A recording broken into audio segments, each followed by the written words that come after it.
So we've all been in a situation where we've been faced with sort of an arbitrary choice. Take, for example, like two Skittles in your hand, and ultimately you look at the Skittles and I'll put one in my mouth. And you can ask yourself the question, like, well, why did I put this one in my mouth and not this one? They seem pretty equivalent, right? Same color Skittles, but ultimately I decided one versus the other. And what's kind of remarkable, right, is these types of decisions range from the very mundane, like two Skittles, to the very important, like which of two colleges that seem both sort of equally good might I end up going to.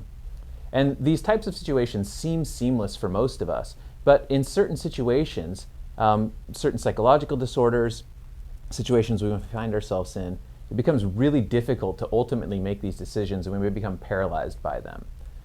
In neuroscience, we like to ask the question, well, what in the brain is allowing us to sort of do this seamlessly, or what in the brain might be happening when this becomes problematic and someone is sort of faced with a decision and not really able to come to to an effective choice. And so we are able to take then questions like this and really explore it in depth by looking at the brain, the activity that's going on in certain key areas of the brain, and also sometimes actually going in and manipulating that brain to say, like, well, what happens when this circuit or that circuit may not be functioning as it normally might in a brain? And so in our lab, we actually use rodent models to do this. And so we can take animals and say, like, well, in what situations is an animal able to effectively make a choice going right or left in a maze that might seem otherwise equivalent? And then we can do things to the animals, like put them under a significant amount of stress and say, how does one animal remain resilient and sort of still make good choices while another animal might not make good choices? Hopefully you can see the relevance to that to human situations where people sort of may be resilient to stress or fall into these maladaptive behaviors that might lead to something like addiction, depression, anxiety, and the like.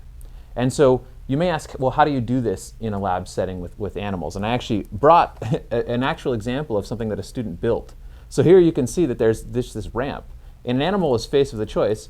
Do I climb this ramp to get two pieces of Skittles, or do I just opt out and go for one Skittle on the side instead?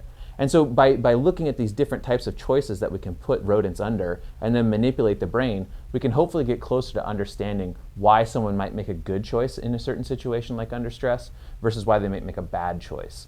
And so then we can take that information and take it to our colleagues who work with human populations and say, is there anything that we know about how the brain works that we might be able to help improve people's resiliency under stress when dealing with depression or anxiety to ultimately help them lead more healthy and productive lives?